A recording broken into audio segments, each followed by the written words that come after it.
Man, I wish I had some hash on me. Oh wow, we're live. I think that might have been the first. That might have been the first words of the show. I wish I had some cash on me. Yeah, good Welcome old hash. everybody. This is late night, late edition. Welcome. You know what I'm saying? I mean, everybody doing their late night show tonight because, of course, Backlash is here. You know what I'm saying? But this is the uncut, unfiltered underground of professional wrestling podcasting. I took Cheaty's spot because Cheaty gonna take my spot. You know why? He driving this thing today. You know How, why? You see these eyes, nigga? You lucky I'm here. nigga? Welcome Why do I gotta drive, nigga? to Straight Roller Ayatollah, Chitty Bay. I'm about to hit the music in 3, 2, 1.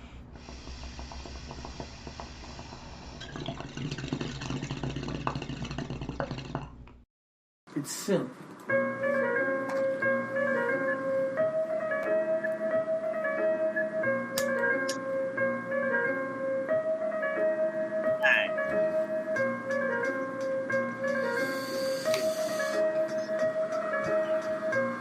Woo! That woke me up. Yo, what's going on, everybody? It's I, the most hot Trent Roller Ayatollah, with my tag team partner, CT, aka Chitty Bang. And What's good? The Underground of Professional Wrestling Podcast. Reasonable Wrestling. Shout out to your boys. If you fuck with us, it's free to donate. Just donate a like, donate to subscribe. That's all I'm asking for. You can follow us on Twitter at RW Podcast One. We live there. We live there. We are going to be live on Facebook as well as Art Regional Wrestling. We live They're there. here on YouTube, We Regional live Wrestling, there. and IG. We're not live, but No, you know what? Wrestling. You know what's crazy?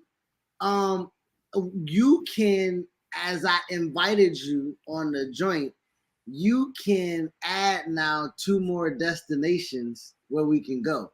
So if you want to go on top and see if we can go on a reasonable wrestling joint, then we can go live on Instagram too. You know what I'm saying? That might. I mean, we can do Twitch. We can do Hoppin', but I don't see no Instagram here. Sorry. Twitch might be something that Twitch is being taken over by. Shout out to the Johns on Twitch. You know what I'm saying? The women have found a space in wrestling and gaming and content creation. ASMR. I'll listen to a motherfucking whisper. And this is why it's the underground. You know what I'm saying? Twitch holder, they're caking right now. It's racking up. Let's try to get me a Twitch sugar mama. Y'all, hey, listen, if y'all look about, hook me up. Twitch be making bank. You know what I'm saying?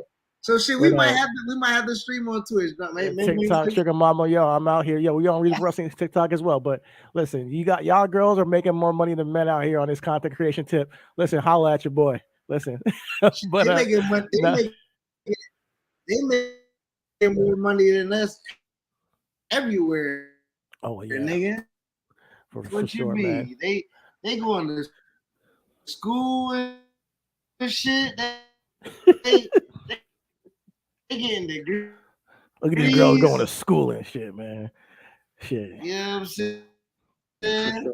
Nah, man, you look like a Rembrandt painting, man. A mosaic, man. What's going on? You got the filter on? I said, hello. Yeah, I can see you, shit. But it's like you're recording from PlayStation 1. If you going to school, they doing better than us. Nah, for sure. They doing better than us. Shout out to the ladies. Shout out to the ladies. Take a solo shout. Take a solo. I get myself together. What the hell is a line through my face? Now listen. Shout out to the ladies. Yeah, we're here to talk about. We're here to talk about the week that was in wrestling. This is right after Backlash. Yo, where's the bottom ticker, bro? We need the bottom ticker. Put it on. You got it? I don't have editing tools on my side for some reason. I don't have it. Hold on. Yeah, all right, but yeah, man, we're gonna talk about the week that was in professional wrestling. But first and foremost, we're gonna kick the things off with Backlash. We just got done watching that. It was an incredible show, like top to bottom, incredible show. Bianca and Io to me was the match of the night. They off the rip opened the show and had a banger. Oh man! And if you know me, if you've been watching this podcast, Bianca Belair and Io Shirai are two of my favorite wrestlers. Period. I think Bianca Belair is one of the best wrestlers in the world, in the entire world. I don't care what promotion you're talking about. I don't care if it's New Japan. I don't care if it's AEW, ROH, Impact, whatever it may be. Bianca Belair is one of the best wrestlers in the world, maybe even one. And I know it's crazy to see out to say because there's been a lot of hate on Bianca Belair's title reign. And let me get this out quick. Let me get this out before we start this shit. To all y'all haters on Bianca Belair, fuck you, fuck y'all, fuck y'all.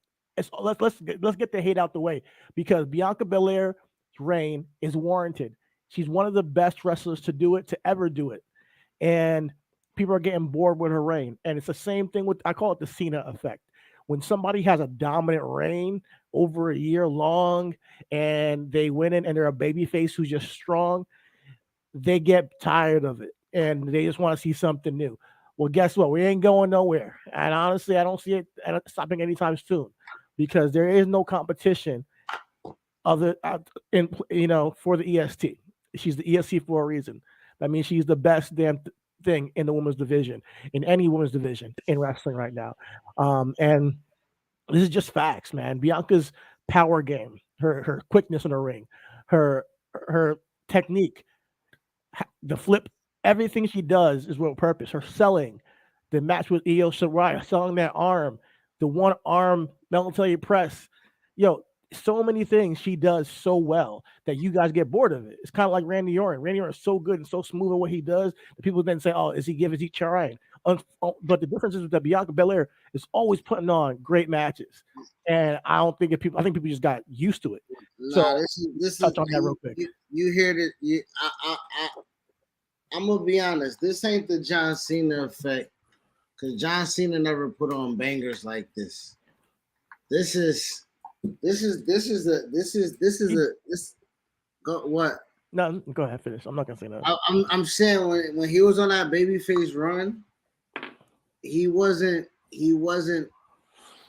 Randy. You know what I'm saying? Like I think that's where you can't like Bianca can't even get hit with the you can't wrestle or anything like that. Uh-huh. This might be a Sasha Bank effect, right? Where I think she's so, like you say, so far in the head above. The only person that Sasha can go with that was adequate was Charlotte. Because even at that time, Becky wasn't there, Bayley wasn't there, and nobody on that roster, no matter how many relevant women or good women there or talented women were there, like just to be at that peak of what Sasha was, to bring that A side or that B side, because Sasha gonna make you feel like a C if you ain't ready, if you ain't adequate. You know what I'm saying? And I think Bianca right now is just, if it ain't Rhea, I do believe it has to be Charlotte. You know what I'm saying? Because Ronda would have made sense for me, but Ronda isn't, as impactful right now. You know what I'm saying? Ronda would have made a lot of sense in as far as cachet and star and crossover ability. I think that would have been a great contrast of styles. I think that would have been a great kind of like highlight for Bianca. I think she would have been great in that spot. But I think this is the Sasha effect, man, where there just isn't a woman on the roster that can touch her, right? It's like on the mic, in the ring, stylistically, aura. You know what I'm saying? Like none of that shit can be matched right now. You know what I'm saying? Really can't. It really can't. It's just there's a certain just levels to this shit, like they say. And I love Io Shirai, Io Sky. She is one of my favorite wrestlers. I always say it. Like both of these women, like that's why I was so excited for this match, because both of these women, if you watch the pod, I've been talking about them for years, like about them like being some of my favorite wrestlers in the game. So seeing them, giving them time and to go out there and do their work and like really let them work, I loved it from beginning to end. Like, so but Bianca is head and shoulders above, like you said, above the pack, and it's for a reason. And only person that can touch, like you said, Rhea. When you see Rhea and you see Bianca out there, there's just an aura that you can see that, oh, there's something different about these women. And I There's don't, levels to this. right, and I don't mean to cut you, and I don't want us to act like, listen, Io's a phenomenal competitor. Sure. Oscar's a phenomenal competitor. Shayna is a phenomenal competitor. There are competitors on the roster that can match Bianca, but there isn't any competitor on the roster that can match Bianca. You know what I'm saying? Like as a complete total performance. Exactly. And also fitting the bill as the most dominant woman champion. It makes sense. Fitting the bill is exactly, that might be the name of the podcast. Fitting the bill. Fitting the bill, because realistically, that is what this is, right? That is essentially what this is. Are you filling the bill, right?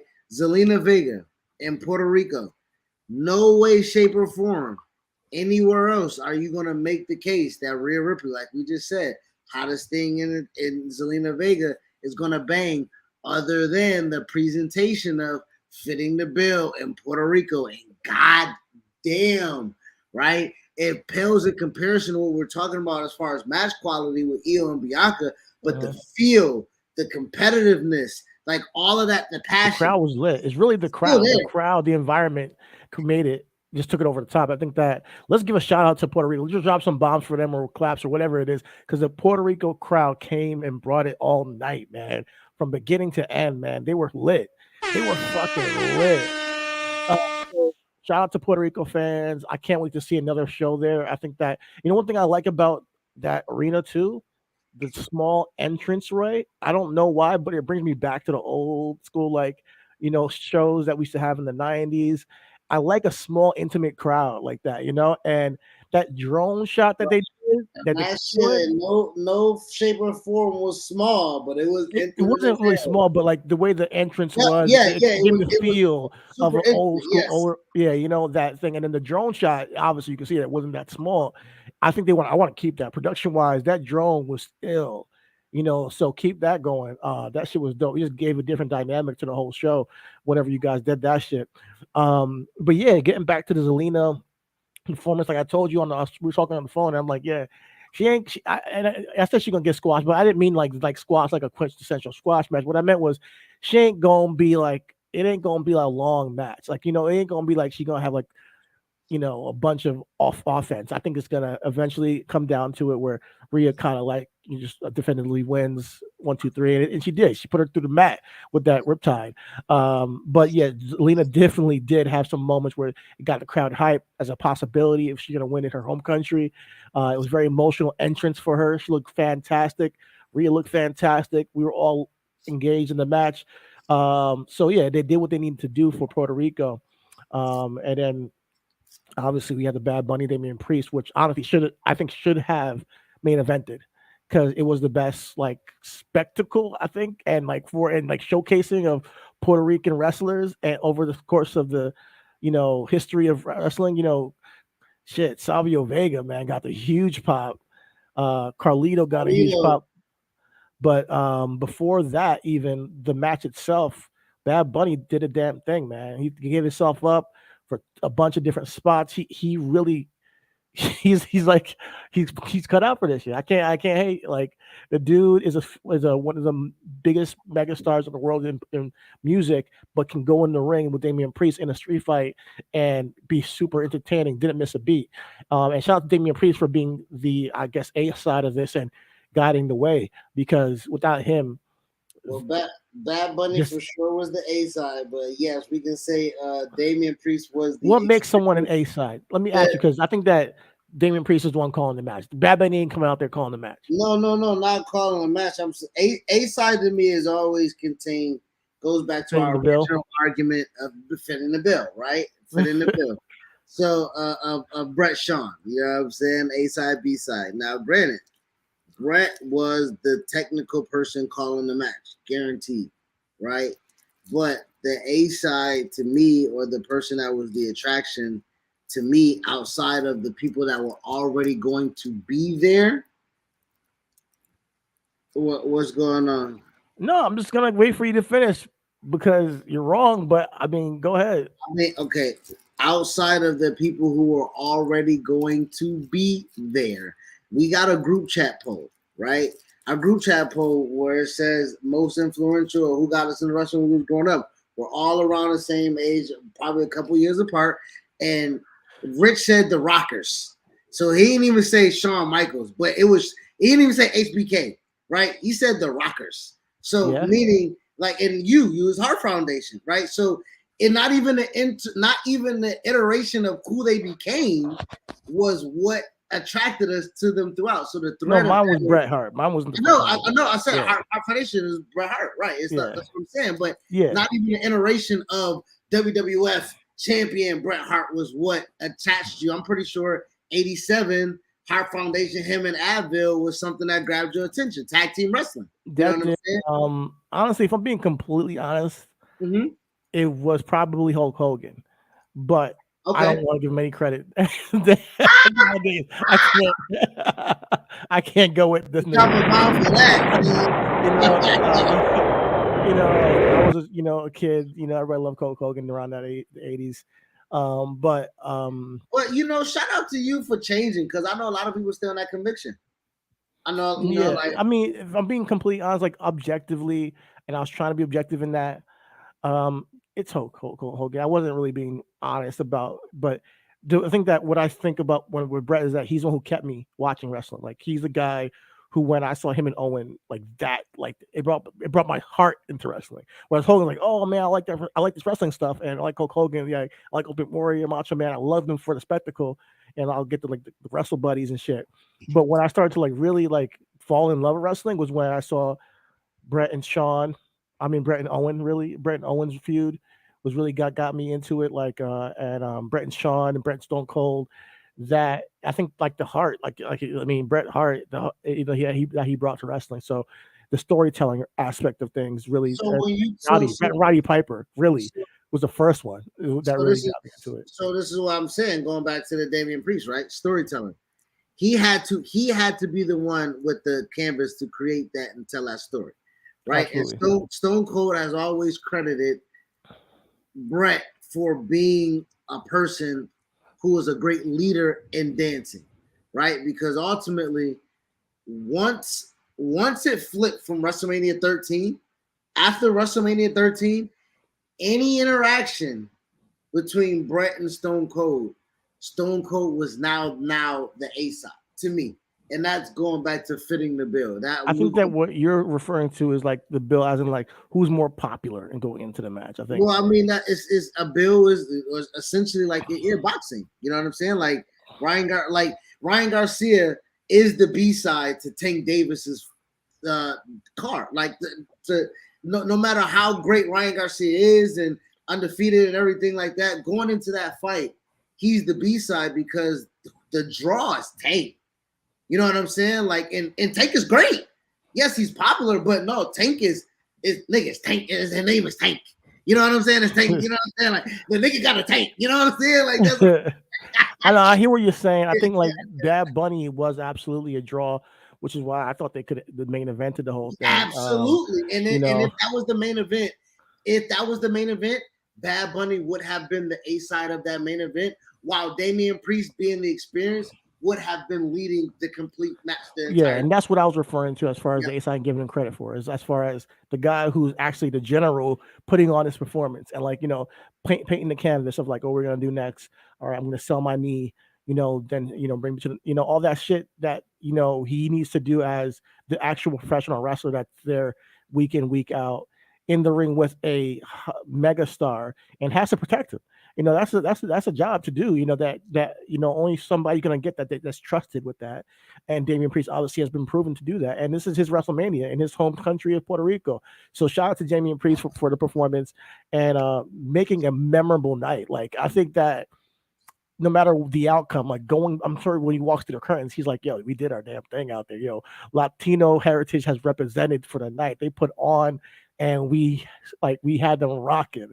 So that's the solidarity within that community and that culture that's so appreciated, right? You got being Puerto Rico and you got the Mexican heritage of Santo Escobar and Rey Mysterio, but they're one and one with their Latino brothers with Savio Vega and Carlito and Damian Priest and Bad Bunny. That solidarity is crazy to see and amazing to see, because on one accord you saw, hey, I'm Mexican, you Puerto Rican, I'm Dominican, I'm Cuban, I'm the DR, whatever the case may be.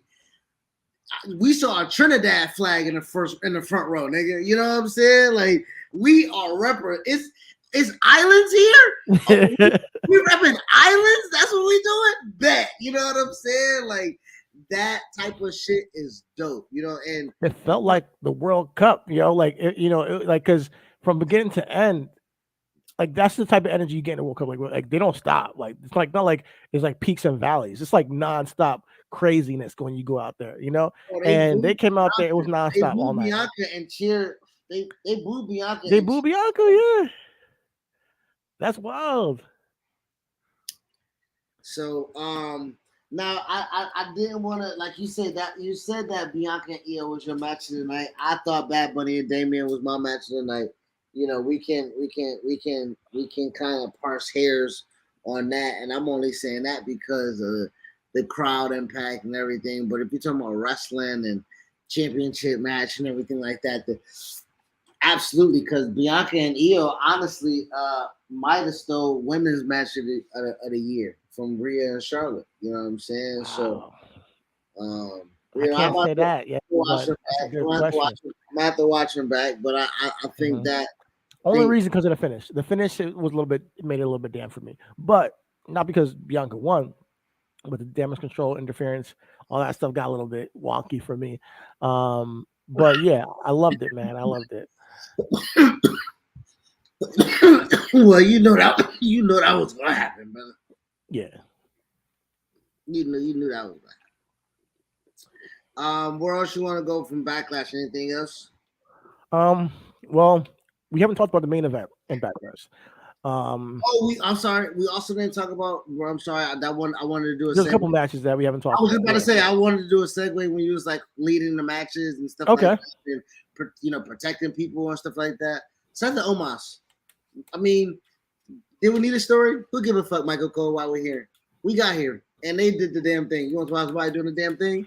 They did the damn thing. And hey there, wrestling fans. You want to say you wanted to take a PSA? Give me. Let me get a solo shot, nigga. Hold on. Let me get you out the way. Hello, people. How you doing? It's the joint roller Ayatollah here. Let me take this motherfucking split screen up. How you doing? Shut the fuck up about Omos. Okay, maybe they know what they're doing. Maybe they know what they're doing. Maybe they have an idea about who the fuck he is and what he gonna be and shit like that. Hey, he gonna lose. Duh, bitch. He gonna lose, right? Great Khali lost. Big Show lost. Hell, the great Here Comes the Pain, next big thing, Brock Lesnar. Guess what, people? He lost. Now, he didn't lose as much. I get it. But Omos is a great competitor. He has a great look. And he has people that support him. So shut the fuck up, bitch. Now back to our regular scheduled programming. Real quick. I gotta talk about Omos because this is my Nigerian brother, man. Shout out to him, man. I think that he has everything it takes to be a huge star. As you can see, everybody talks about Omos like he's special. Undertaker compared him to Andre the Giant and said he could be even bigger and better than Andre the Giant. My thing is with Omos is that will the test of time say that is all propaganda or not? Because he is not going to mean anything to the larger fan base if he continues to lose. So they do have to have, huh? Neither does the Great Khali. Then don't compare Great Khali to Andre. Don't compare Omos to. You can compare him to Great Khali then. You want to compare him to Andre, then you got to put him in a certain type of air. I would say this for us as spectators, right? Yes, the comparison can be too high, but we watch the draft all the time, right? You can't tell me no 22-year-old motherfucker coming to the league reminds you of Aaron Donald. Bitch, get the fuck out of here. It's Aaron Donald. You know what I'm saying? Like you know what I'm saying? Like there's only one of him, and we only seen one of him. You know what I mean? Like, so I hear what you're saying, but I'm taking this from Taker, right? Taker's from for me. I'm just Taker's trying to big up the kid, say, hey, keep doing your shit. You can be a big star. Do he want to compare him and say he can be the Big Show? Because that doesn't give the kid a boost. Does he say the kid can be the Great Khali? What that I nigga? think Big Show gives him a boost. I I think Great mean, Khali, but I think that he hasn't even reached Big Show yet. Like Big Show came in and threw Stone Cold through a cage. Omos has not been presented as a main eventer, not once. So I'm thinking like from the standpoint of, all right, what are you telling the fans about this guy? You're telling them that he's very beatable. Braun can beat him. Um, Brock can beat him. Seth Rollins Bobby can can even beat beat him. him. Huh? Bobby can beat him. So that's what we've learned about Omar so far. He's not had a good match. What I want to see is him put in the World Heavyweight Championship tournament. I want to see a beef between him and MVP. Like if we don't start getting wins, there's a problem and something got to change. And then let him go on a run. Let him go on a dominant run and not let's maybe go to semifinals or something, and maybe lose it in certain type of cheating fashion or whatever, and maybe leave MVP or maybe they win. Maybe they stay together. They don't have to break up. But I want to see that kind of interaction happen where it's brought to the forefront that he's losing too much. Because this is the thing about wrestling that I think me and you argue about a lot when it comes to how I look at things because there's business, obviously, but I don't give a fuck about the business a lot of times. I care about the creative. I care about the storytelling because that's what I watch it for week to week. When it comes to the storytelling, when you tell us something, follow up with it. When you show us something, follow up with it. Brock Lesnar and Cody Rhodes, we saw the match.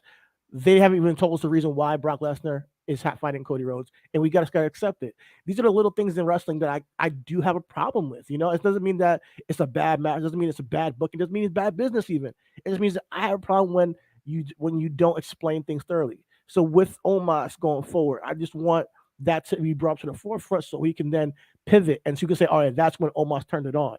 He's not been able to turn it on yet, and he can have decent matches with Seth Rollins, and he had a good match tonight.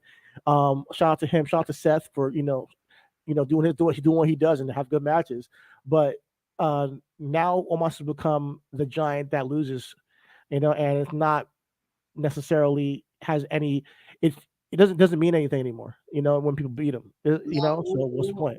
This is my thing with you and with you and I, right? When we have conversations about this reasonably.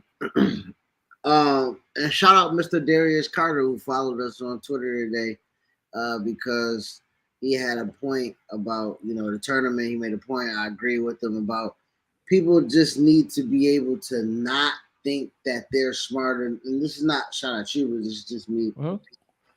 Not smarter than the ones that are creating it because yes, they may not know what they're doing, but neither the fuck do we. You know what I'm saying? And I think sometimes the magic of just watching it sometimes allows us to take, and now this goes back to our conversation. We say business and logic or creative and everything like that. Mm-hmm. Where you look at this from a film critic or television critic perspective, where you're like, okay, well, this doesn't tie into a loop, or this doesn't, cut off whatever the case may be. My rebuttal to that is,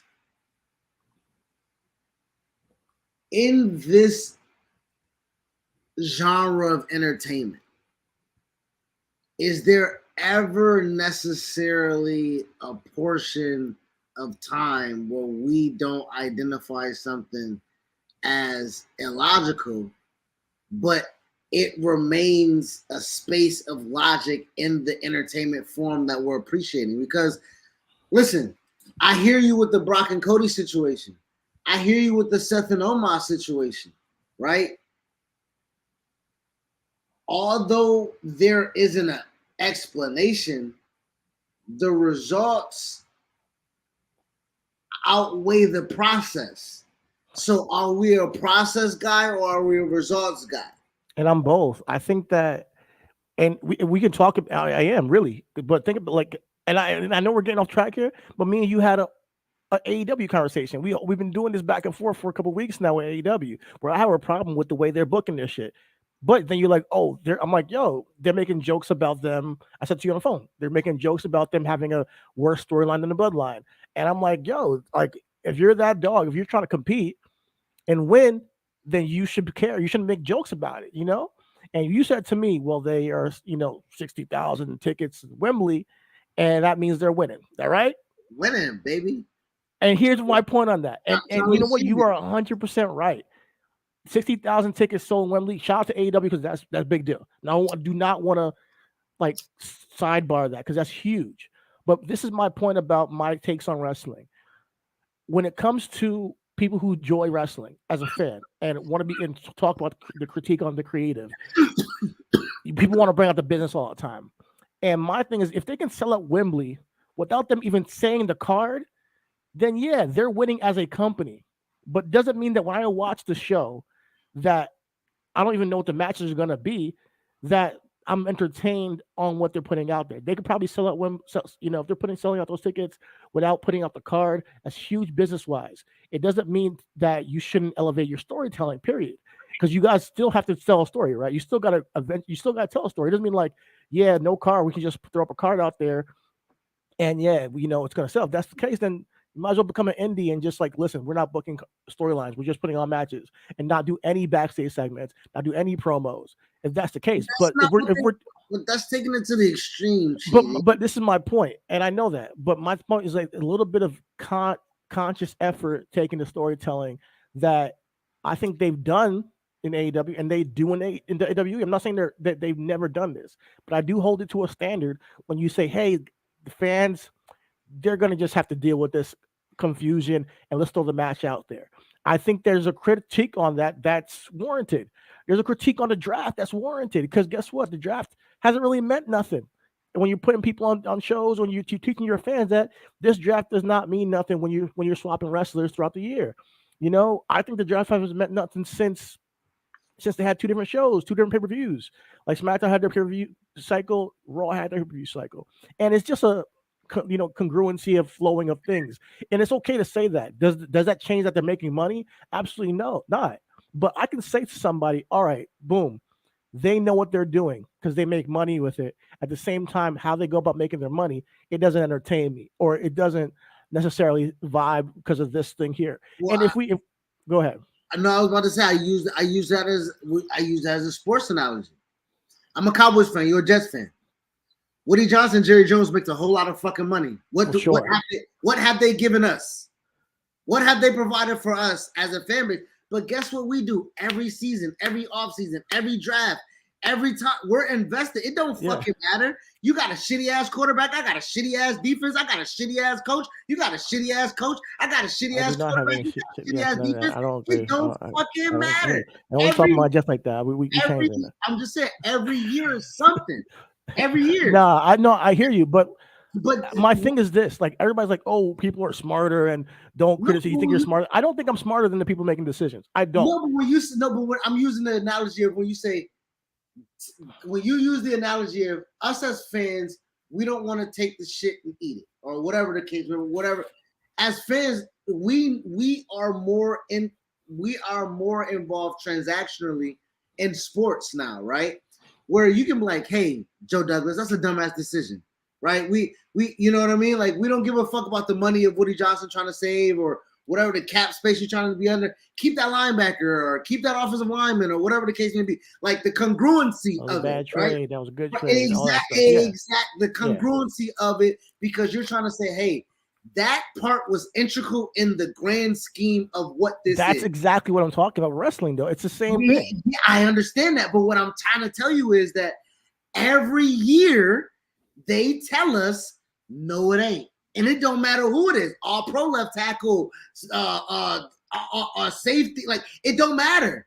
Jamal Adams top 5 pick, he's gone for a couple draft picks. You know what I'm saying? Like good haul. But here's the thing. But my thing is this: like, yes, you're right. There's going to be situations where they're going to keep doing their business, and I know that we've been watching wrestling for forever. A wise man once said, "Yo, if they don't show me that they care, then why the fuck should I care? You know who that was? That was you. You said that. And that's what I'm trying to say. It's like when they show me that they don't care about their storylines in AEW enough to compete against the bloodline. No, you shouldn't be making jokes about that shit. And in my opinion, you shouldn't be making jokes. Yeah, cavalier jokes. I get it. It's being the elite Okay. is who they are. But at the same time, hopefully they have it somewhere inside and we're like, no, we want to tell a better story than that. We want to actually, compete, and No, just because of getting selling tickets doesn't mean they shouldn't compete storytelling wise. Hold on. This is what I want to try to be understanding and transparent with you. Did AEW, when did the Bloodline become the best wrestling story? After AEW had their best wrestling story told, right? It's an ebb and flow thing. And what I'm trying to hold on. Go ahead. Finish. What I'm trying to tell you is that I don't think the burning of oil of competition of writing the best thing. We saw you stumbled across Access by accident. Tony Khan hasn't mapped out. He hasn't planned out. And guess what? In between some of the weeks, duds, you know what I'm saying? He wrote them. He's like, hey man, I gotta cool this shit down. It's duds. So it is thought out. It is planned out. And he like, I know I'm gonna take it. So I'll use that and go on WWE and like we throw a ton of shit at Vince. Oh, Vince is back. This is shitty. Oh, Vince is back. This is not. Oh, we know it. Okay, Trips is here. Oh, Trips needs to book the women better. Okay, he has not. Trips needs to get a hold of the tag team division. We still trying to wait on that. You just brought up the draft. Hey, why is there SmackDown people competing for the? Yes, there are holes being poked in it, but that goes back to the illogical part of making the illogical nature of the genre, trying to make everything succinct. I think that, but I don't think that it has to always be succinct, but I think that people pointing it out is not wrong. I think that if they are, and I think that listen, you could say they're holding WWE's feet to the fire or AEW feet to the fire. Maybe they're not. Maybe they don't care. But I do think the whole thing of having a podcast or having a Twitter and typing what your opinions are is to get your opinion out on that. Now, if you genuinely think the draft was pointless, you should be able to say that as a fan of wrestling. That's what they say all the time. The fans' opinion matters, and you're the ones who matter.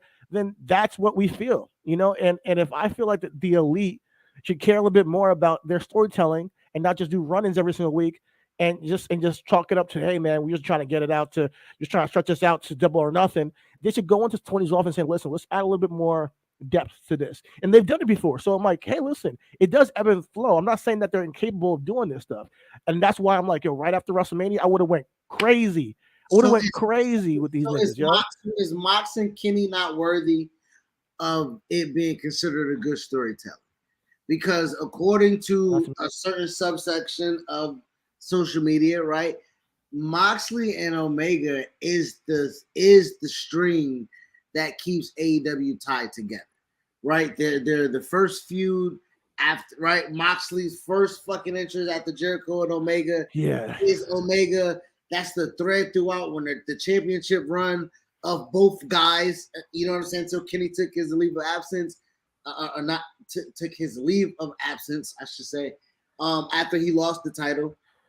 Kenny and Moxley now, when you talk about depth and everything like that, I think what comes into where we talk about creative control and things of that nature and, quote unquote, prisoners running the asylum over there a little bit in AEW, Bryan Danielson seems to have a little, not carte blanche, but he's painting his own canvas out there, right? And I think that like when we talk about the direction of where that story is going, where he's calling the elite, what is he calling them again? What's he calling them?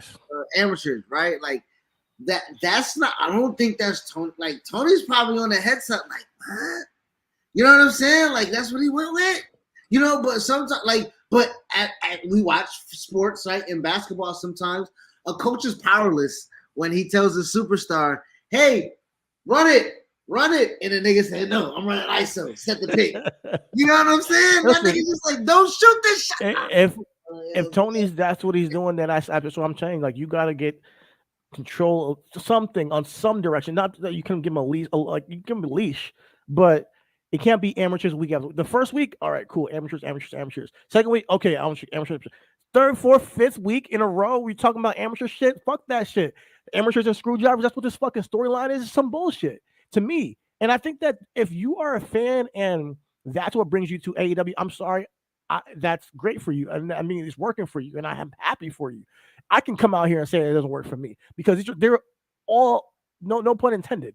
Everybody involved in this is an elite wrestler, performer, at least. Like I think that the BCC and the elite is just a year too late. Yeah, if you're talking about Kenny Omega and Jon Moxley last year, or even the year before, like yeah, he DDT'd him on the chip.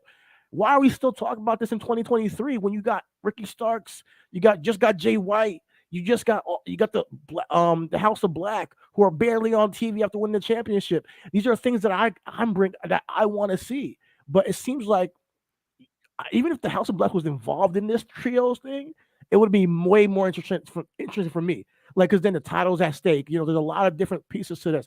Who's the baddest? The Elite, House of Black, or the BCC? That's what I would love to see because it has a little bit more flavor to it, and it's not the same niggas together all the time.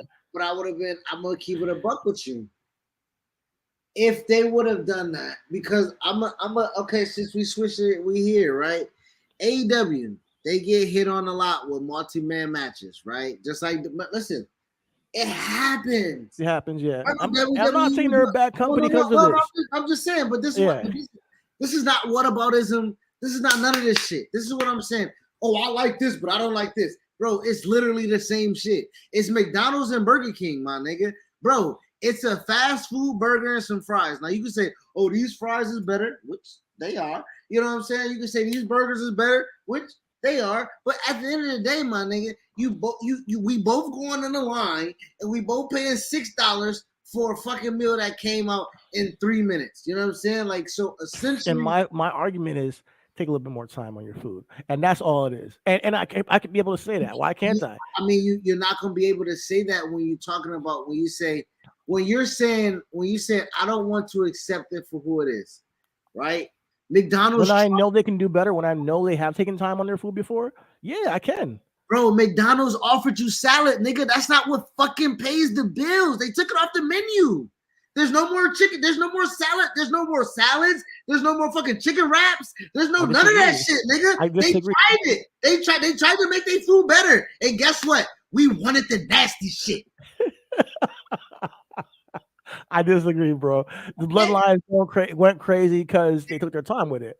No, the Bloodline is good because they put some new Mac sauce on it, nigga. It's still nasty. Listen, you call it what you want. They took a little bit more time on the shit. Listen, the Kenny Omega stuff last year, with Hangman and the stuff they did with CM Punk and MJF, I've seen them take time and do different things each week. This BCC Elite program has been lazy to me completely. It's been lazy for me. A lot of stuff they've been doing has been lazy writing. I think the only thing that's actually taking some time with it is Adam Cole and Chris Jericho, ironically, which is a thing that you don't want to see, but they actually are taking their time with that and adding layers to that each week. So that's just in my opinion. That's why I come on this podcast to talk about the shows, because I'm not saying I'm smarter than them. I'm saying this is what I'm seeing.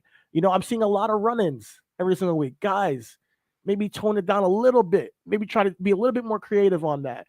I'm seeing a whole bunch of the women's division. When's the last time we've had not a run-in or actual like a real program, a real story, or something happened different than a run-in or a save? It's been weeks, yo. It's been months even. So like, I'm not saying that you can't do these things. Building gang warfare over there. You keep telling me that, but I'm not seeing it. I'm not seeing it. You got BCC, you got House of Black, you got the Elite, you got I don't know how many best friends the Friends got. Damn, them niggas is popular. Fuck. Bro, everybody came over. Bandito now and join the joint.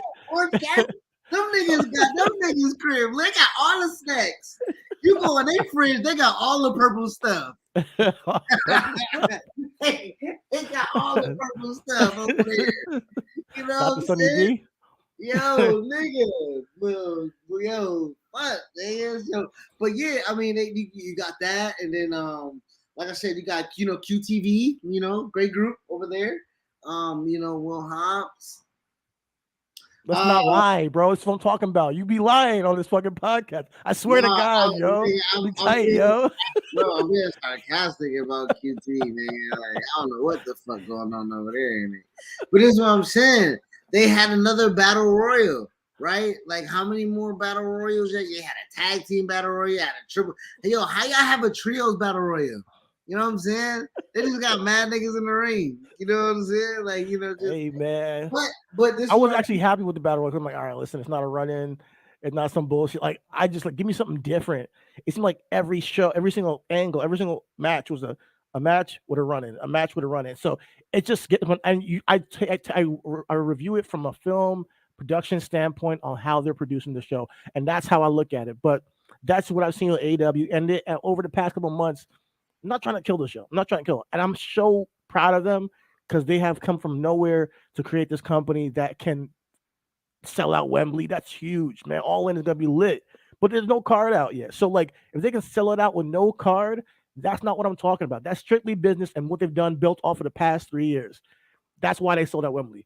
I'm talking about just week to week. Yes, they won that on business. Week to week.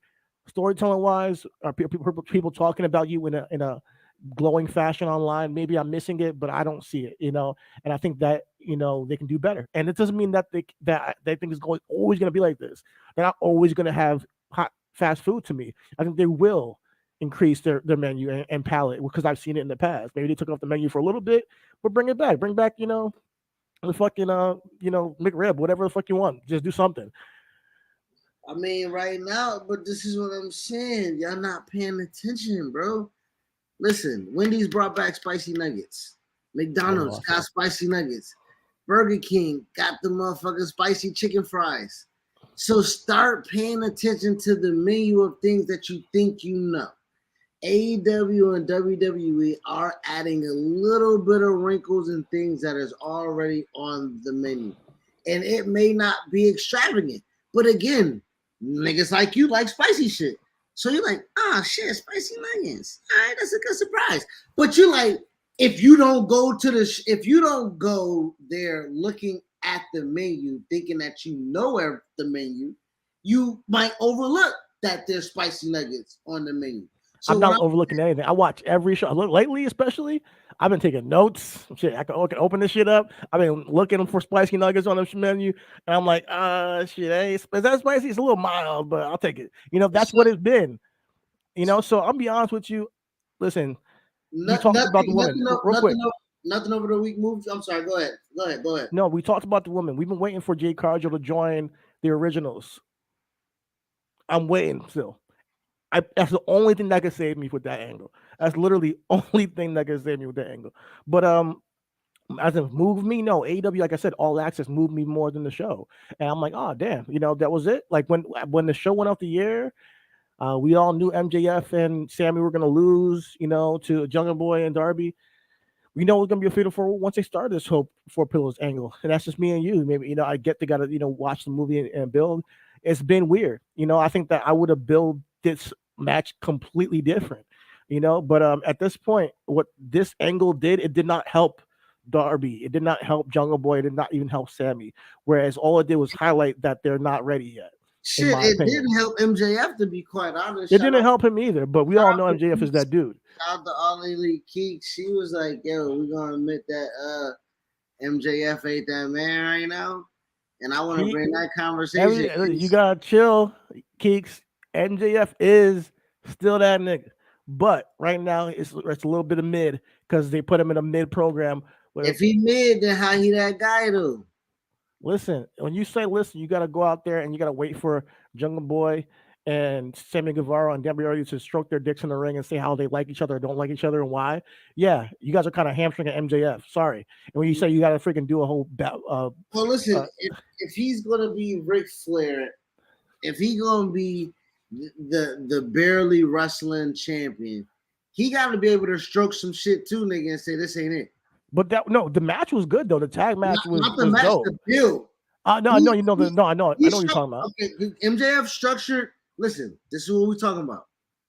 When we talk about MJF orchestrating where he is and what he's doing, Cody, Jericho, uh, uh, uh, Wardlow,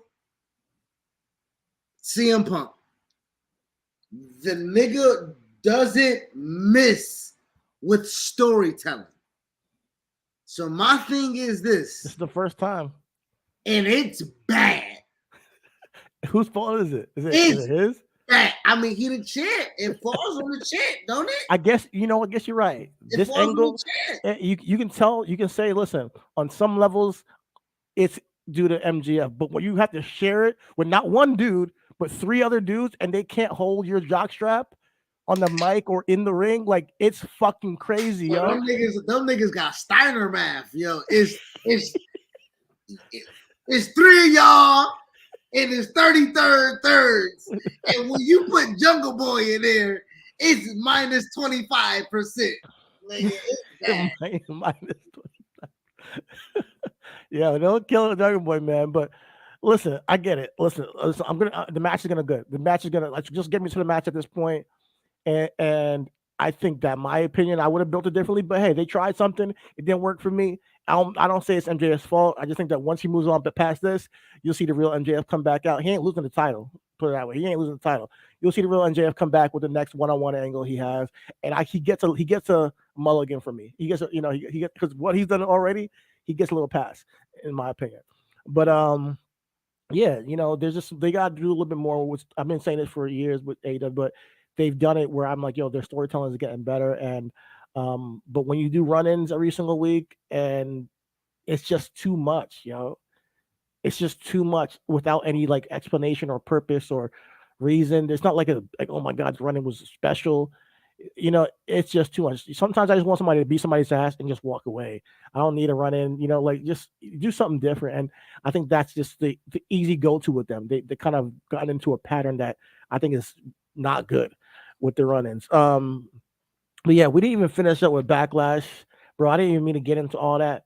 But That's how we do it. that's how we do here on Empire. But yeah, man. Shout out to everybody who performed. We mentioned the Bloodline. They won over Sammy, KO, and Matt Riddle. There was some tension between Solo and Jay. Jay has one of the smoothest super kicks, probably the best in the business right now. But the MVPs of that match were Matt Riddle, Solo, and Jay, man, and KO. KO did his thing too. But yeah, they went out all out there. So shout out to those guys. Matt Riddle went off. It's awesome to see him do his thing again. But we'll see where things go from here on out with them. Austin Theory won the triple threat. Not much to talk about there, but those guys, all three of those competitors had some moments in that match. But as we knew, Austin Theory was going to win. I know you wanted to lose so he can, be in the World Heavyweight Championship tournament. But he's drafted to SmackDown anyway, so that ain't gonna happen anytime soon. Yeah, I thought about it, and I'm like, man, do I want Austin Theory as the top guy? And I'm like, nope, I'm good. Yeah, let's keep him in the middle card. I think he's perfect right now for that middle card division until somebody's like a big, like who somebody needs to get over as a babyface. Like Montez would be great, but right now Montez is still in the tag division. But somebody needs to get over as a babyface to take the title from Austin Theory. And I don't see anybody on the horizon yet. And then we had the main event, Brock versus Cody, which to me was okay. I thought it would be better than it was. Yeah. And the finish was lame. So when you give me people say it's hard to book Bray. It's hard to book Bray. It's hard to put things in order because he's a supernatural. It's hard to book Brock. Think about it now. Like the guy with Bobby, it looks like it to me. Brock can't lose a match clean to Bobby. He can't lose a match. He can't lose to almost at all. He can't lose a match without it being like he just escaped, like Cody would just escape from him. He can't lose clean to Roman either. So like Brock is a person who you have to somehow get him to lose the match, but in a way save him still. And I get why, because he's the beast and all that stuff. But Cody leaning over in the Kimura lock, pinning him to the mat, and running out the ring, like that doesn't scream dominant. I escaped. Yeah, he escaped. Like and so I'm not sure if they're going to keep going with this, but Cody's story ain't looking too good right now. from WrestleMania till now, he looks like he took a step down. But Even with this win. my So my point, my thing with this is, bro, how was he supposed to fucking look good? He's supposed to dominate Brock Lesnar? nah, man, he has to get his ass beat and pull it out. But like, not like that though, man. Like he has to have his moment where Seth Rollins had that moment with Brock, where he finally got one up on him and slayed the beast. He has to rise to the occasion, Hulk up, whatever it may be, and and beat him clean. Like, not like beat his ass, but he should have been the one bleeding and pulled out the victory. That's in my mind, but that's how I would have booked it. He should have gotten his ass beat most of the match and then pulled out the victory, whether it was Brock running into the steel post or whatever it may be. That could have worked, and then he could have, hit him with a crossroads, whatever it may be, you You know. talking about the big man move that every big man do? Big man move, man. Sometimes you gotta do that, But it's better than you just leaning over, pinning him, and then running out the ring, and then the show's over. And it's like this anticlimactic, I mean, with everything on, we don't even know why Brock is fighting this nigga for first and foremost. To then give us this finish is like, all right, that's it. It's just kind of like an anticlimactic finish. So that's how I felt. That's all, folks. Yeah. I mean, we got Raw tomorrow night. Well, yeah, today's Sunday technically. So we have Raw. The roster is going to affect effectively. You know what I'm saying? Yeah, Monday.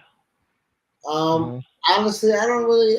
I would say if we're ranking Backlash, strong 8. Now, if I want to do the 0.5 or whatever the case may be, but I would say Backlash 8.5 out of 10. Yeah, I give it a 7.5, 7.8, like something like that.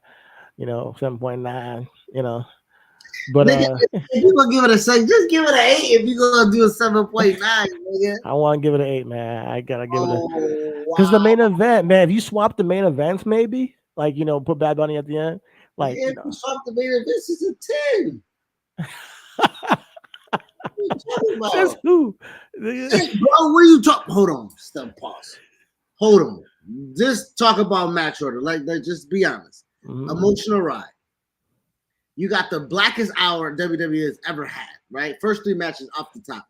You got Bianca going hard against Io, Omos and Seth surprising you, and then the triple threat match was pretty good, right? That's a good. You looking at that show, you're like, all right, what you got for me, Backlash? Then Zelina and all of Puerto Rican Bronx behind her, my nigga, come out against Rhea and put on that motherfucking nigga. All of Washington Heights was motherfucking like. He's from Queens, bro. Oh, I know, but I'm just saying there's a lot of Puerto Ricans in the Bronx. Oh, Spanish Harlem was there. Nigga, I know Fat Joe was tuned in like a motherfucker. You know what I'm saying? Oh man. Yeah. Well, yesterday's price is not today's price for Zelina Vega. Yo, so you got that match, the boom. If you didn't do instead of Bad Bunny, if you do 6-man tag, Bobby Brock, Bad Bunny, that is a 10 out of 10 show with same results, everything else. You know what I'm saying? Everything else. Okay. Yeah, you know what? I gotta bump it up to an 8.5 then. There you go. I can't give it a 10, dog. I can't. You have to really like shock me or something like on it. Like something has to like hit me over the head, like, yo, that was unreal. Like I haven't seen this before, type shit. You ain't seen Bad Bunny turn that shit up. You ain't seen Savio Vega and Carlito in Puerto Rico, nigga. What the fuck? You was in Puerto Rico. You ain't even see it. What you talking about? Hey man, I need to go back. Shit. I seen the girls in the crowd, man. I was like, oh shit. I should have been out there, dog. I seen it. Brad Bunny bought all those shit. Wherever Bad Bunny going, I'm going. Shit. Nah. Nigga, that nigga had it lit. But yeah, man. I get 8.5. So it's a good show. to run it down for the little bit of stuff I want to talk about the week that was before we get out of here. For sure. SmackDown, good show going into Puerto Rico's, obviously the lead up. I want to give a shout out for my underrated of the week list. Actually, no, I'm gonna wait on that. No, let me just get into it now because that's what it is. It's just what it is. It's what it is. Yeah. Underrated. Let's go into underrated of the Right. week. Underground performers of the week. Let me think first and foremost. Actually, You hear that loud? Ooh, Shitty bang. that was a dope ass intro. We gotta find that and bring that here. Yeah, we gotta bring that. And then type the names out. We gotta actually have these names and then create it and then put in a 5, boom, 4. Yeah. You know what I'm saying? We Actually, got I haven't even finished my list. I gotta add some people. Shit. well, shit. I will go and do this. Underground performers, I know essentially is, people we want to highlight and everything like that. We want to see more of. Last week you brought up Chris Bay and everything like that, or week before last. I'm gonna say this. Trinity, you on my list, baby girl. I want to see you succeed, shine, ball out, glow, all that shit. You definitely gotta knock some, clearly Russell in like a year, some change. Gotta get some of that off, that ring rust, whatever. Mic work still good, interest banging, gears good. And you automatically insinuated yourself into the picture saying that, hey, y'all take care of y'all business, but whoever win, I'm here. That's great. You don't come automatically and take nobody's spot, meaning that you can have a subsidiary feud in the background or whatever the case may be. So I just want to give Trinity for 2 for my underground number 5 while you go ahead and keep yourself together. You know what I'm saying? I'm going to roll right into number 4 of my underground performers list. Man, okay. Speaking of 4, all right. Kim Dog number 4, right? That is right now trying to help off put this skunk ape. Okay, because this skunk ape right here is whooping my ass. Okay, so number 4 goes to Kim Dog number 4 for helping me get to this podcast right now. Number 3.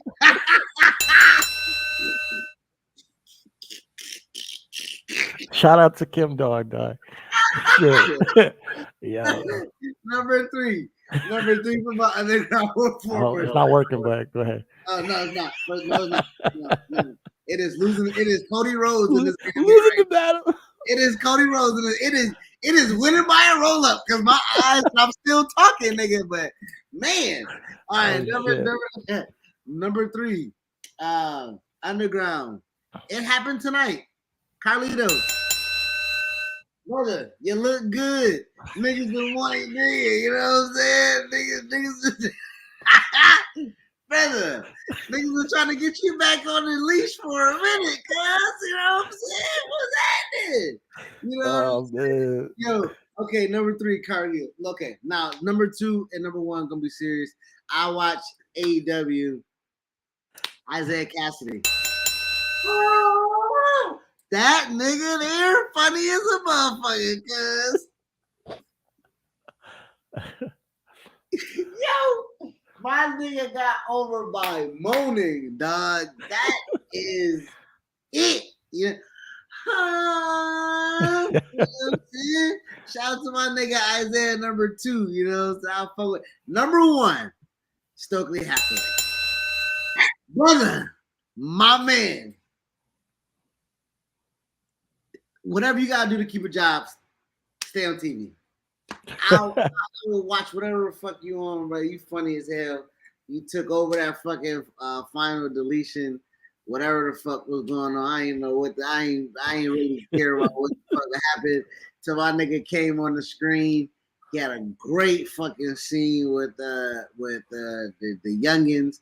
He was in a movie room. Shout out to Matt Hardy with the compound. You know what I'm saying? But Stokely Hathaway is my number one underground performer of the week. Shout out to that bald headed nigga, that bald headed funny nigga. Shout out to that nigga. Shout out to Stokely, man. I love Stokely. So I'm ready now. I'll go down with my underground performer of the week. Let me start with because I had the list. I didn't order it yet though, but I'm gonna give a quick shout out to Karrion Cross, man. Karrion Cross, man. I know a lot of people are hating on him. Yo, leave that nigga alone. He had a good match with Shinsuke. He had a good match with Shinsuke. Now he hasn't been in the same space he was like in NXT. Shown like he wasn't showcased the way he was in NXT. It might take some time for him. It might take some time, but I don't think he's any different than he was then. I think that he still got the juice. I think he still can put on a great match. I think he still has um, a certain type of big guy feel that might be missed in some levels, and so.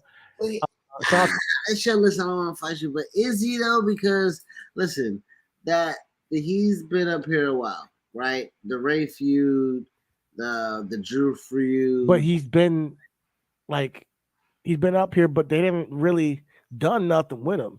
The Drew feud was like months ago, and then he was on the shelf for months. Then he had a Ray feud, and then he didn't have WrestleMania angle at all. And then he had a Shinsuke feud, and he's lost all of them. He's the Omos of SmackDown. So, I mean, you can say that, but I think he's underrated, and I think that people hate on him a little bit too much. So, shout out to you, Karrion Cross. I like the match you with Shinsuke. I appreciated it. I'm saying, shout out to the nigga. Yeah. So, next on the list, I'm gonna go with JC Jane, man, on NXT. JC Jane, she don't get enough love, man. Out of the group in Talk Attraction, she can wrestle, and she has she won the match against Gigi this week, busted open and everything. Like she did her thing. So shout out to her for that match, and I think that she's pulling off a great heel act. I think that she's not getting the credit for the heel. At least we haven't talked about her here about the heel act she's putting on at NXT with Gigi, which has been a great story that she did. She's telling over there. Number four, going to Ricky Starks, man. Ricky Starks. No, number three. Excuse me, number three. Ricky Starks. Ricky Starks. It seems like he put on a little bit of muscle. I'm not sure if he heard people, but it seems like he's putting on a little bit of muscle. I could see that he's heard me, nigga. Heard me. You know, beat on them bones, nigga. He seems like he's in the gym. Put it. I'm not saying that he's done, but he seems like he's in the gym. The match with Juice Robinson, I fuck with it. You did your thing. Just keep on hitting them weights, and I think that he can be a future TNT champion. You got to have him and Jay White go against each other at Double or Nothing. I'm not sure who wins that because Jay White is new and Ricky Starks needs a victory. But probably it's gonna be Jay White with some interference or some shit. But Ricky Starks deserves better. Moving on, number two. We talked about this guy being a special dude a year ago. And I said this around Halloween Havoc, like maybe 2 years ago or something. And that is Trick Williams, bro. Trick Williams. I'm telling you right now, he has main event potential for NXT in NXT. I saw this a while ago. But especially with him sparring on the microphone with Braun Breaker this week, with no Carmelo there to back him, no Carmelo around, it was believable. It worked. It had us at the end of our edge of our seat, talking back and forth, sparring with him. It felt big.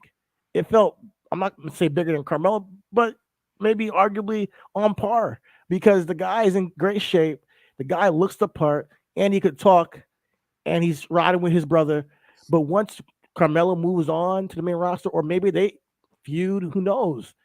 There's something there with Trick on NXT that I think needs to be tapped into a little bit more. And we're going to see a little bit more this week on NXT when he competes against Braun Breaker in a one-on-one match.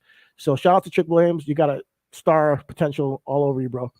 And number one, Damian Priest, man. He had a WrestleMania moment Today, last night, if you want to talk about Saturday at Backlash, the entire angle with him and Bad Bunny, gotta give him his props and just do like I said, he was the A side to me as far as being the general and producing this match. And I do think that this being his moment and putting on for his Latino brothers and sisters in his hometown, his home country, I just wanted to give him a huge praise this week. Yo, Building who this entire time. He didn't have WrestleMania match, but this was his WrestleMania moment, and I think it was fantastic. It doesn't happen without him and Judgment Day creating that atmosphere.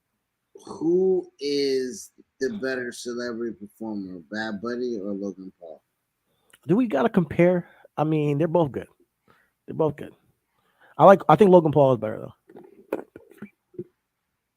He just can do certain things that I don't think Bad Bunny can. Bad Bunny's great too. I don't, and that's not taking anything. That's why I didn't want to say nothing, but it's I not taking mean, nothing away from Bad Bunny. we can, like you said, we can say things without it being, Listen, I like Bad Bunny more. I like his music better. I like him as a person better. But I can't deny Logan Paul is a little bit special in that ring. He has a little something there that that every time he's in the ring, it's like he's putting on great shows, performance. I can't front. Um, Okay, so we going. You want to go into your top 5 of the week? you do yours. Okay, cool. So I am going to start off with number 5, Cody Rhodes. The promo on Monday, promo on Friday, the match tonight. Just had a phenomenal week. Can't don't want to draw it out. Cody top 5. Number 4. I'm going to go Trinity. Okay, and she had her first match in Chicago. Homies was there. Said that she had a great outing out there.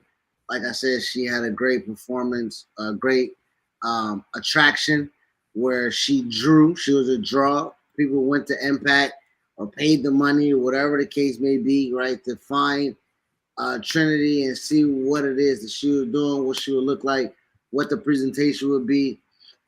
So I will say that she's the top 5 wrestler of the week this week at number 4. You have something that you want to plug in there? I'm Trinity. No, I love Trinity. Trinity's on both your list though. Like she's on underrated and on top performance of the week Yeah, as well. I've done that before. You know what I'm saying?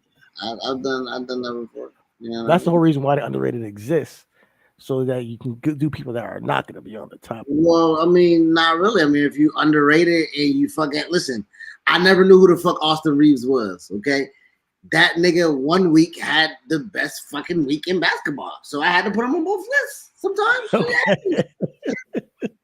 I hear you, brother. My bad. So, Go ahead. saying, hey man, listen, I'll never know if I'm going to see you again, brother. Let me go ahead and put you on both these lists. But Trinity, I would say for that, right? You say that's the reason for the list. We always knew, for us, the patience and the delicacy that we were going to treat her with when she came back, and the compassion and everything like that. But she is a genuine underdog story, right? Like if we're talking like grand scheme of everything of what we're talking about, and when she walked away, that could have been it. You know what I'm saying? And Impact No, isn't. you're right. And Impact isn't, like, and everybody's making jokes, right? She said everything was open, everything was available, but I chose Impact. And everybody was like, well, that means everything could have been open if you chose Impact. I think Impact. No, it could have. That's what I'm saying. I think Impact for her, right? That is an underdog. Again, you either going to Japan with Mercedes, or you're going to go shine at AEW. You and Jay got a relationship, or whatever the case may be. But she went, it was like, nah, I'm going to stay home. You know what I'm saying? They shoot in Florida. I can stay home in Florida. Exactly. It's been a while since I'm able to kind of have a work-life balance. You know what I mean? So I think that was huge in her decision. yes, You know, the fact they shoot in Florida. She's from Florida. I don't. I think that she brings eyes to Impact. Like we said last week, I think that it's she a great doesn't get move for lost her. in the shuffle there. Absolutely not. She shines. You know, so it's definitely. I think it was strategic on her part. Also, the work life balance. Also, you get to cook. You know, like let's see what you can do with a little bit of creative, freedom. I guess I'm not sure if they give her that, but I think that she will have a little bit more say because the whole reason why she left was she was talked to a certain type of way. I Which mean, we never. Jonathan Gresham has had the same issue too. Listen, this is not whataboutism, right? Naomi and Sasha, black women, had it in WWE. Yeah. Jonathan Gresham felt like he was disrespected. Black man had an AEW, and Trinity and Jonathan Gresham both found their solace in Impact, where they feel like, hey, this is where I want to be. This is where I can express myself the best artistically, creatively, professionally, and as a human, right? So to go into that point, I think that plays into a big factor. Like you say, feeling disrespected. I just wanted to add that Jonathan Gresham thing there. Exactly. That's why he went to Impact. You know what I'm saying? Because that's why he Exactly. didn't stay at AEW or go to ROH or stay under that umbrella. He felt like he can be received better there. So that, you know what I'm saying? Yeah. Number 3. Oh shit, I'm still on my list. Okay. Damn. Okay. Damn, I'm really still on my list. Okay, number 3 for the week. Shit. Solo. My nigga. Brother. Actually, hold on. Solo and Paul Heyman. When that nigga Paul Heyman talked to that nigga in Samoan, I went, oh, this motherfucker here, cuz, bro, this nigga culture appropriated, but he hit it. He didn't hit it. Yo, he was like, I don't even want to be disrespectful, bro, because I know I can do it. But when, like, you know what I'm saying, when he started speaking in a native tongue, and he started, and I'm like, oh, nigga, so Solo about to kill a nigga tonight. You know what I'm saying? So yeah, I was definitely riding with Solo and Paul Heyman at number 3. Okay, so number 2 for the week that was performers. House of Black. That promo alone, their description of what they are, what they're going to be, the rules that they're going to make. We've asked more of them, and they said, "Hey, you want more? This is what we're going to be. When you see us, this is what you're going to get. We're going to cause chaos. We're going to make sure that you remember us, even if you don't see us. You're going to be like, last time we saw them niggas, they fucked some niggas up. You know what I'm saying? So I do want to say that was a great for me, a great promo for me to see that they are, like you say, this is spicy nuggets to me. You know what I'm saying? And I know you say that might be regular because of what they're supposed to be doing with House of Black anyway, but this is different, right? This is we're making pretty much essentially this is not hardcore rules or anything like that. This isn't, it's just like, yo, we got our own jurisdiction over here. This is the house. You come visit the house. You take your shoes off, or in our crib, you can wear them. You know what I'm saying? But just know, you know what I'm saying? It get dirty in this motherfucker. You know what I'm saying? Like that's, I love that type of vibe that they gave, and it made me want to. Again, we talking about underground and stuff like that, right? Flipping the sides of who we want to see more and stuff like that. Yeah.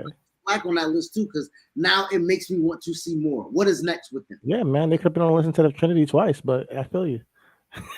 But hey, it works. What you say? No, they could have been on that list, with Trinity. They could, yeah. But they didn't warrant it. Shout out Black women. Right. You know what I'm saying? You know, they do. She herself is bigger than all three of those niggas together. Those white mans. You know what I'm saying? I mean, hey man, you want to put Trinity on the list twice? You can put her on 3 times, 4 times. I don't give a shit. I Go mean, ahead. Trinity can make a whole bunch of lists if we talk about lists. You know what I'm saying? Respectfully, you know what I'm saying? So my number one performer of the week, is going to be a surprise. It's not really a performer, but a person that controls the performers or is in charge of the performers. Tony Khan. God damn you. As we are having Why? As we're having conversation about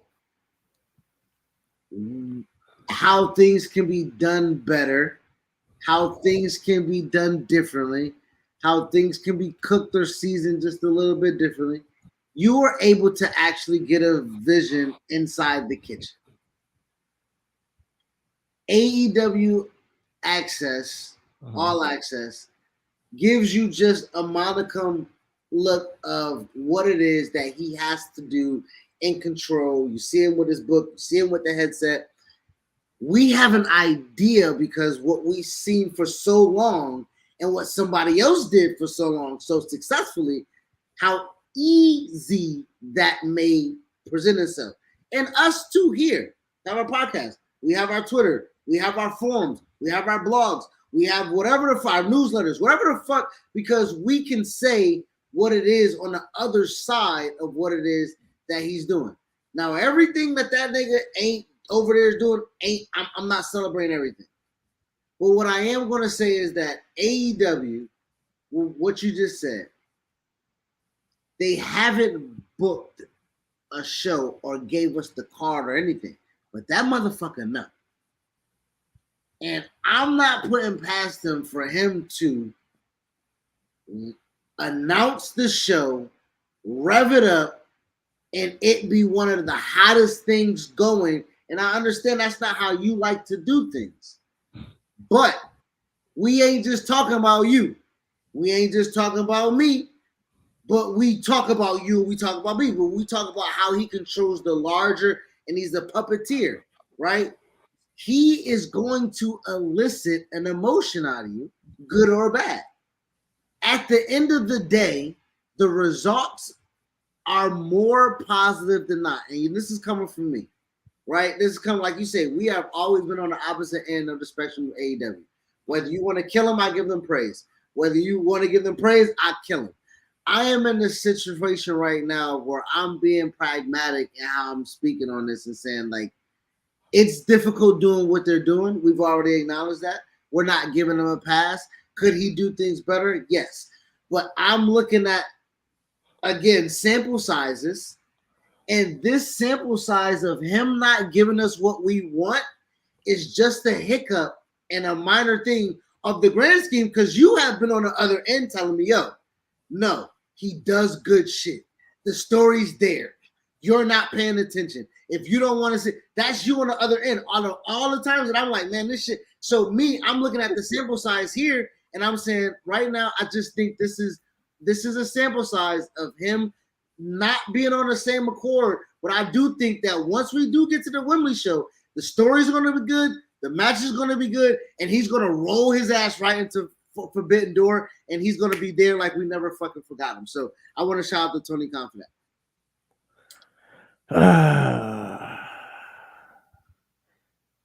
I'm gonna let you have that. I mean, listen, his performance, top performer of the week, Tony Khan. His performers play for him, dog. His performance on Twitter also is going down, and he needs to stop talking so much. Stop being a child about shit. You know, he needs to stop tweeting all the time. Vince McMahon slapped Bob Costas. What are we talking about? Talking about Tony Khan talking. I understand. We're talking about businessmen and owners. What about ism though? Hey, what about ism? I'm talking about Tony Khan, nigga. No, he needs to stop tweeting so much. I understand. We're talking. Tony Khan tweets because he's emotional. Vince McMahon slapped Bob Costas because he was emotional. So what I'm saying is that, listen, I hear what you're saying. I understand what you're saying. I'm not saying what about ism. Yes, he needs to stop tweeting. Yeah, he slapped the shit out of Bob Costas. He slapped this shit. he, he said, he slapped this. Yo, he said, I'm not gonna answer that. I'm not gonna. I said I'm not gonna fucking answer that. I said it.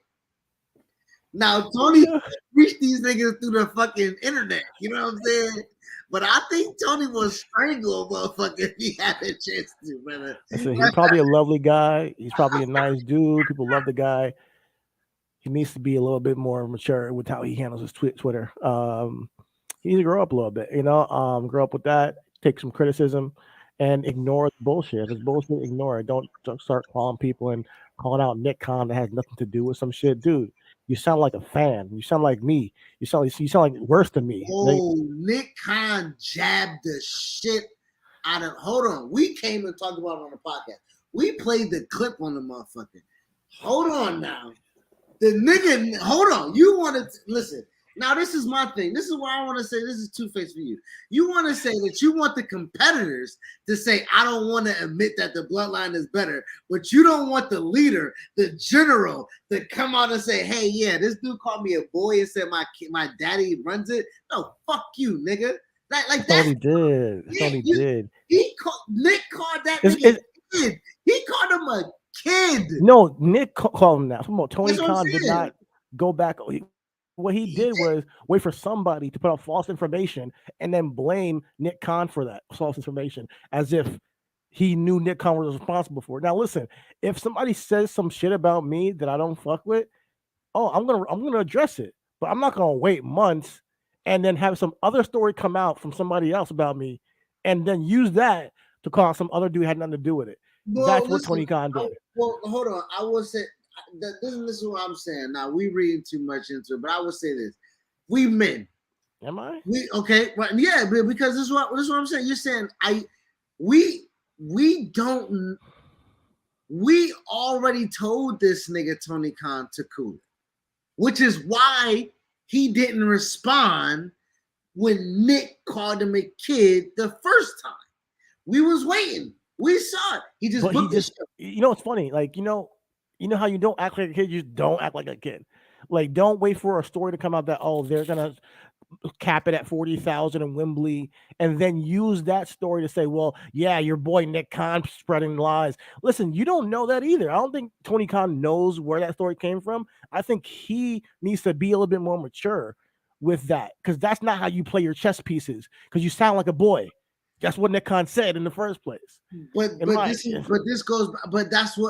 why I'm trying to, and I think that's where I say the dynamic of, and this is where I say, when we say top performers, I wanted to give AEW some credit because, listen, they are in the mud right now, but they have some of the top fucking tier talent, putting on some of the best fucking matches with no storyline, no nothing. Orange Cassidy defending everybody from America. It's an international championship. It's just American niggas. But before then, it was just Mexican niggas. You know what I'm saying? Like this nigga, but we don't need no storyline. We don't need nothing. We just need for this nigga from wherever, whatever, freshly, and then whoever else is facing this nigga, because that's Tony put niggas in position. The Adam Cole, Jericho. I think Adam Cole, Jericho. I may not want that. I don't want that. I don't fucking want that. But guess who can take care of Adam Cole? Guess who is going to work not at that breakneck speed that we know of AEW? Guess who's not going to ask him to blade or do a Canadian destroyer or any of that shit? Old ass Chris Jericho. It might just work in the books. You know Adam Cole, he gonna do a Canadian destroyer. He gonna get that off no matter what. He gonna do it, but he ain't gonna take it. Yeah, what I'm saying, you know what I'm saying? Like what I'm saying is that, and that's why I wanted, and I know top performer. You say you're gonna let me have it, but I do want to say he puts those top performers in a position. And that's why I say the access gave me a little insight. It allows me to see how. And Moxley says it too on the Renee show. Like, yo, when we're locked in telling stories, we're the best. That's why I wanted to hold you to the fire. He was like, yo, I think I think it's a little tongue in cheek. Listen, being the elite ain't got shit to do with all elite. You see what I'm saying? I feel you.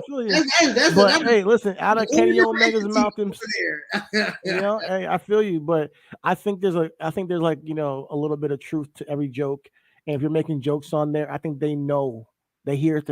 I think especially the Young Bucks, I think they hear shit and they're like, okay. I mean, but also but this is my thing, and that's why I always want to compare to WWE, right? Whenever they want to grab us, they have us. No matter, and it don't have to be the whole show. It don't have to be the whole roster. It can just be one fucking thing that make us come there, and they can do it at any point in time.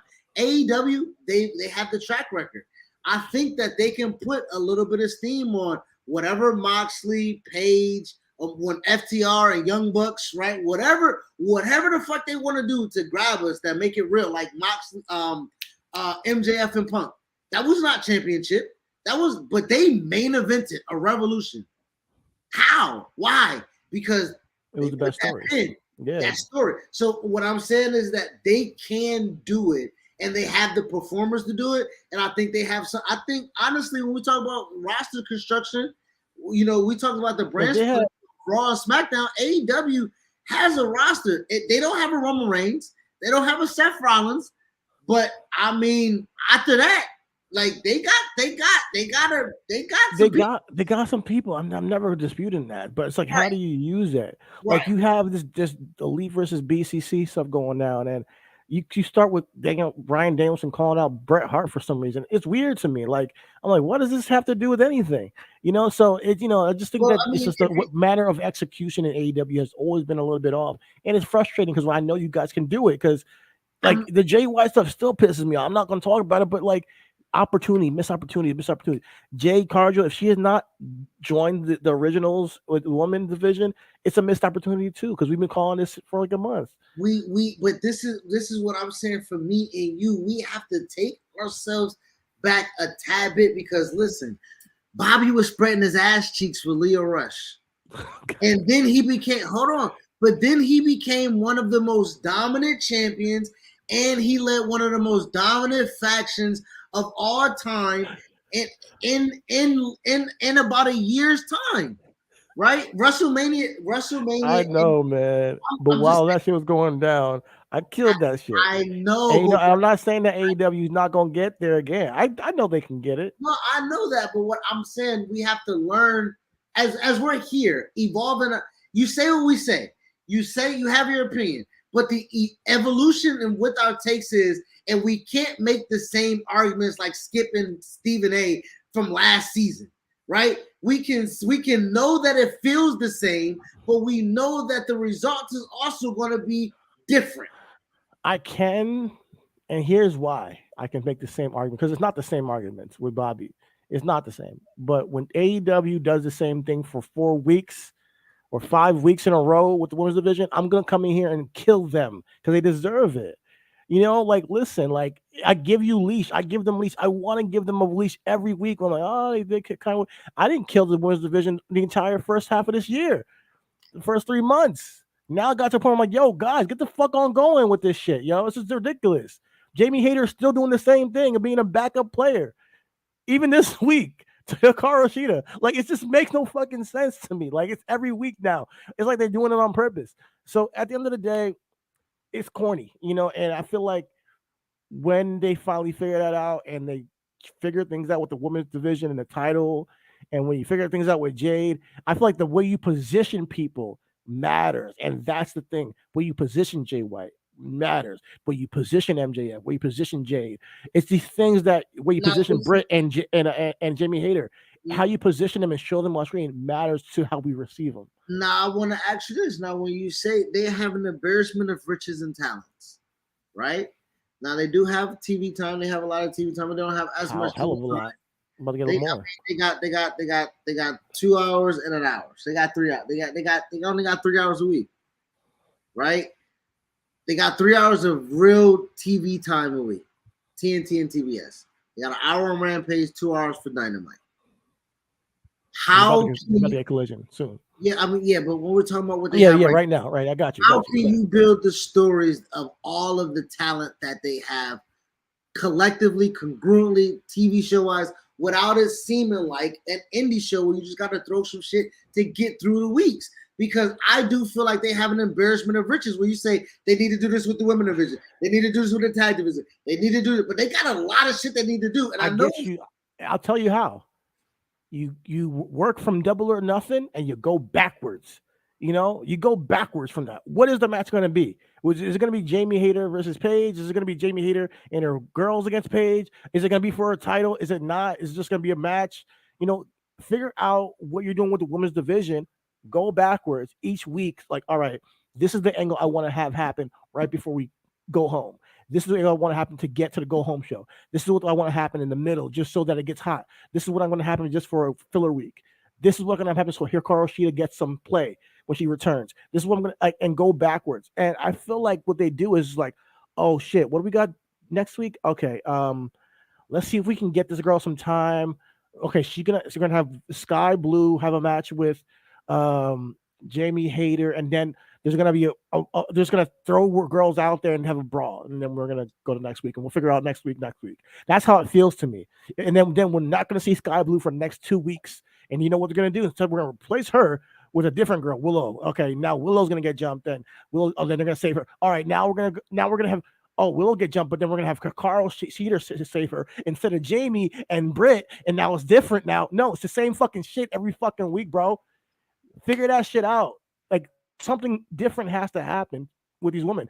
Now, I love Willow; she's doing great, but I believe that there's better ways to position these women, whether to get the angle over. I'm not really because at this point, when you have people fight for weeks and just beat each other up, why are they fighting?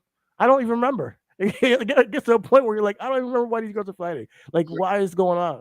And yeah, I can remember. Oh, it's the Originals versus the Outcasts, and that's it. That's all I can really think of right now.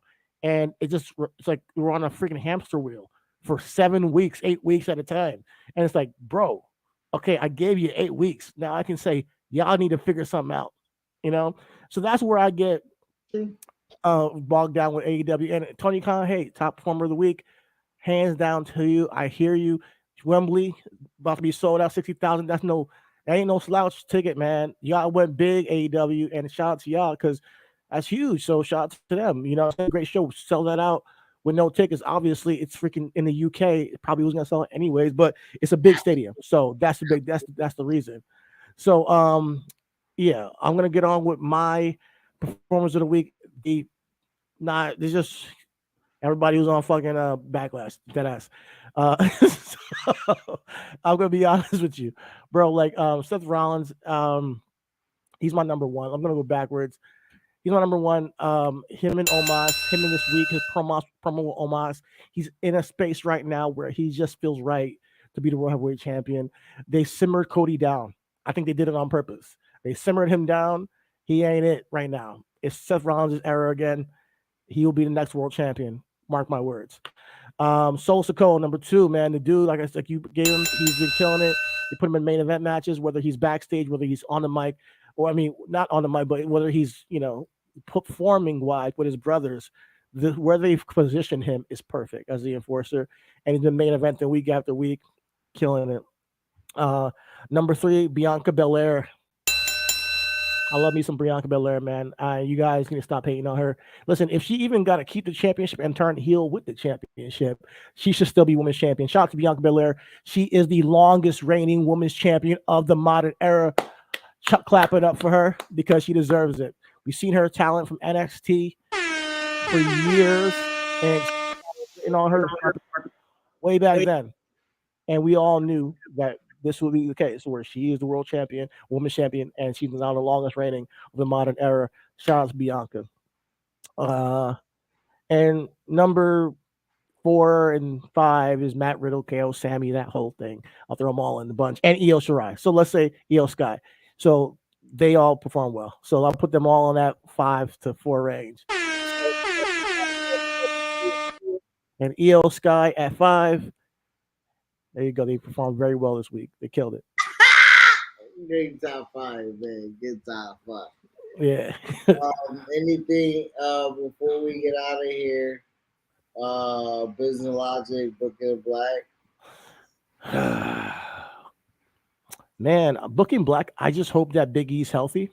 I be seeing him on things popping up, and I hope that his neck fusion surgery is I hope it's getting better. He says he's feeling good, but I just hope that he makes it back. I do really think that we need some Biggie. Like he's really missing. Him and Austin Theory would go great for a SmackDown angle. I would love to see him and Austin Theory for United States champion. He's the perfect guy to take the title off Austin Theory, in my opinion. Because right now Austin Theory, there is no competition right now for him to change. There's no competition for Gunther either. Unless Drew comes back or something. I'm not sure what's going on with his contract, but we'll see. But yeah, I'm Booking Black. I just hope to see the Biggie back. Trinity on in Impact. Come on, we all know what we want to see. Women's champ. I'll be tuning in there to see her compete with the women out there. Her and Deanna Purrazzo could be like a really good angle. So shout out to them over there. And Booking Black, Jade Cargill. I wanted to join the originals in AEW. I got three for you. There you go. I have one. Trick win. Trick. Oh shit. Told you. Does Trick turn on Mello? Am I frozen? You are. All right, shit. You good?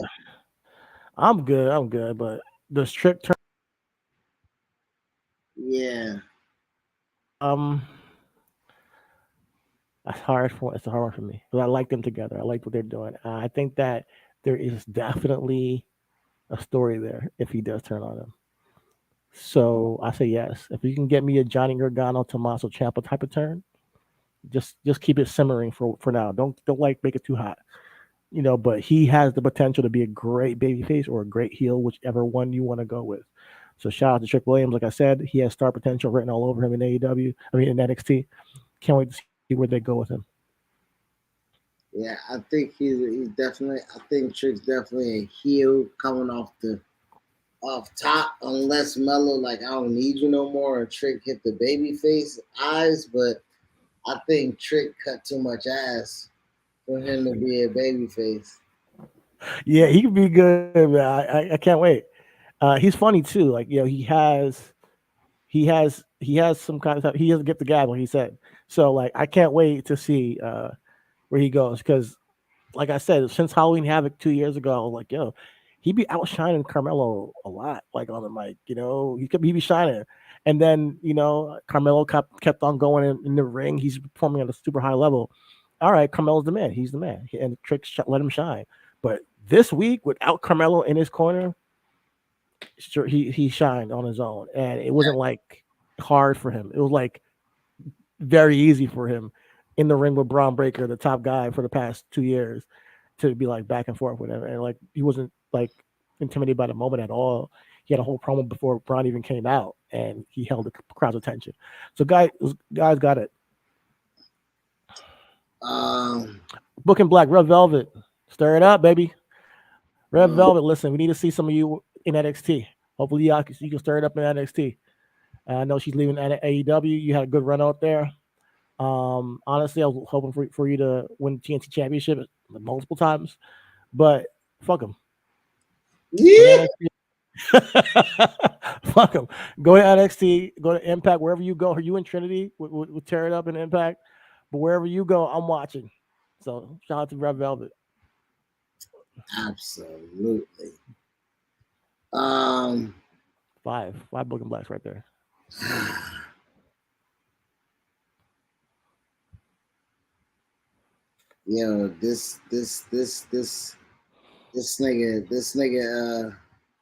this nigga Buddy Murphy, he might fuck Dom up for real, bro. Yeah, you saw the picture? You saw the Instagram post, the No, Instagram. I didn't see what Buddy say. The comment, yeah, she said always bringing Poppy with me, real support, real. And then Buddy said he might be written on your bum, but I get to touch it, and I just know they have some rough stuff. Yo, man, listen. I know they just be tossing each other around and shit. Oh, you gonna throw me? I'm gonna throw you. Yeah, I just shout out to mommy. She looked fantastic. I wonder if she military press herself. That might be. I ain't never had it like that. I'm trying to see what that's like. And with that being said, all is love. Everything is wrestling. Let's get high ass, most high Joe Ortega out of here before he gets himself in trouble. Shit. Like you imagine just like You're trying to get military pressed out here. Okay, it's time to go. see, I can do it with one hand. Let's see what we can do. You know, with some things hanging over your face. Oh my god, yeah. All right, man. We out, man. Listen, We out. man. We out. Everything All is love. wrestling, man. Everything is wrestling. Salute. Peace out. We'll be back next week. Oh man. Now off camera, I gotta say what I want to say, nigga. That's crazy.